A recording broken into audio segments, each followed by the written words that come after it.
দৌলতদিয়া ফেরিঘাটের বাসডুবিতে যারা জমিন থেকে বিদায় নিয়ে চলে গেল রে আল্লাহ, আয় আল্লাহ প্রত্যেককে তুমি শহীদি মর্যাদা দান করো রে আমার মাওলা।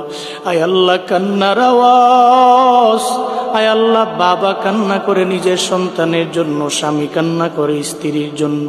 একজন বাবা কান্না করতেছে, ওই বাবা কান্না করতেছে, বলতেছে সবাইকে, এই লোকেরা তোমরা যাও বাস থেকে আমার কন্যা সন্তানটারে, শিশু বাচ্চাটারে উদ্ধার করো। স্বামী কান্না করে, আমার স্ত্রীকে নিয়ে আমি ঢাকার দিকে রওনা হলাম, আমার স্ত্রীর কি উপায় হবে? স্ত্রীটাও তো আজকে বাসের ভিতরে জমিন থেকে বিদায় নিয়ে চলে যাইতেছে। ও দয়ার আল্লাহ, আয় আল্লাহ যারা জমিন থেকে বিদায় নিয়ে চলে গেছে রে আমার মাওলা, প্রত্যেককে তুমি মাফ করে দাও, শহীদি মর্যাদা দান করে দাও রে আমার আল্লাহ। আয় আল্লাহ প্রত্যেকটা পরিবারকে তোমার হাতে দিয়ে দিলাম জিম্মাদার।